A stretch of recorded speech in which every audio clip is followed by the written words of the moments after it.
The United States Holocaust Memorial Museum was created as a living memorial, a place where the voices of history can be heard.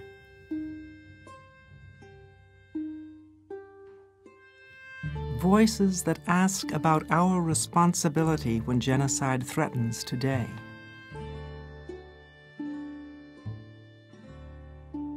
What does it mean to have compassion when witnessing such violence?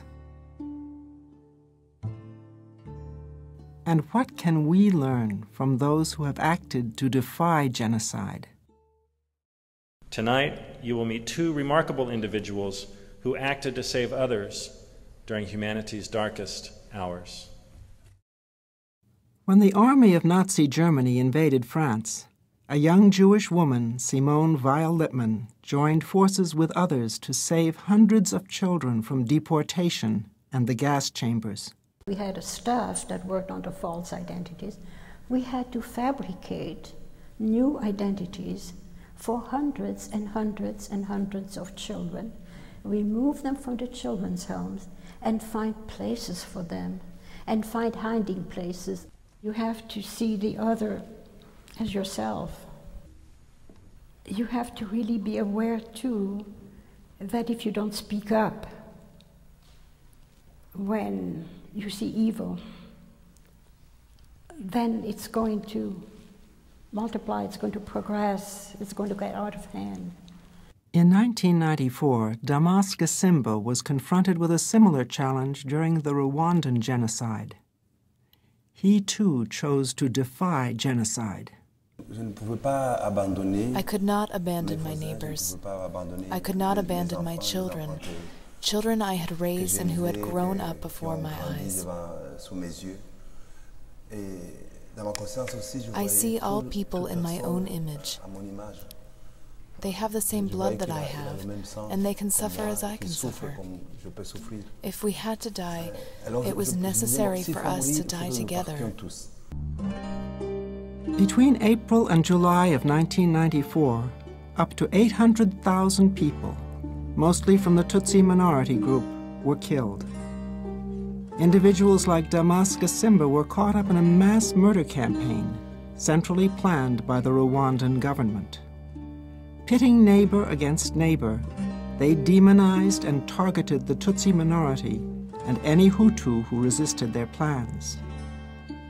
The outside world turned away while the genocide continued week after week.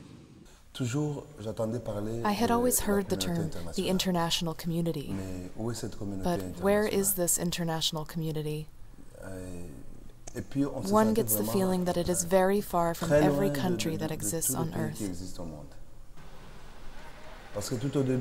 In the beginning, there was UNAMIR, a mission of the United Nations for Rwanda that was patrolling in Kigali. We had a feeling of being under the protection of a foreign force. But when it all began, they abandoned us. They left. At the time, Damas Gisimba was director of the Gisimba Memorial Center, an orphanage that housed 65 children in the heart of Kigali, where the massacres started.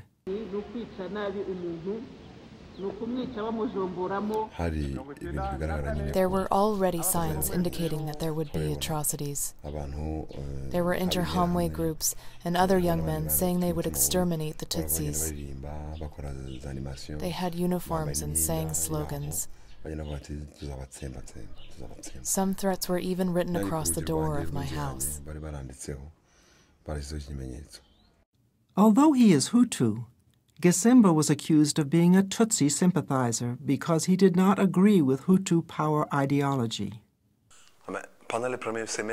During the first weeks, it was children who came in large numbers.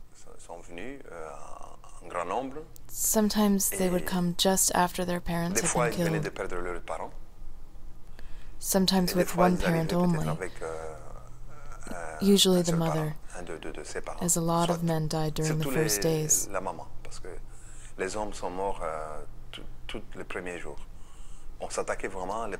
In the first days, men were targeted. Men and boys. Even young boys. It was only later that they started attacking girls and women.